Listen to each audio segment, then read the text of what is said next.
Jade et Célia montent la garde. Sorties tout droit de la galaxie Star Wars, ces cosplayeuses sont venues montrer leur savoir-faire.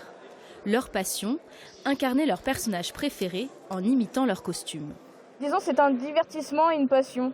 Puis c'est super drôle en fait, on fait des photos, on rencontre plein de monde, c'est génial. C'est quelle attitude qu'on adopte quand on est un officier comme ça ? Très hautain, très supérieur, ce qui n'est pas du tout mon caractère d'habitude. Une attitude mais aussi un travail du détail.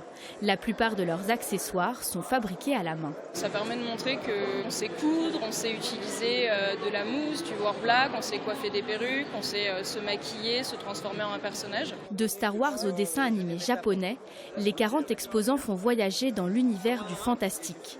Certains préfèrent jouer loin des écrans. C'est bien mieux d'avoir les cartes en physique devant soi, pouvoir les manipuler, pouvoir créer ses propres stratégies, ses propres decks et les jouer contre les adversaires que rester cloîtré devant son écran à regarder la télé.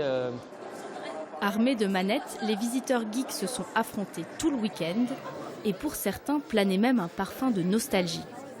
C'est toute mon enfance, c'est la première console que j'ai eue, c'est avec ça que j'ai commencé à jouer et puis à découvrir les jeux vidéo. Donc, c'est pour ça que je trouvais ça important de montrer à mes enfants de ce que c'était parce que c'est ma Madeleine de Proust.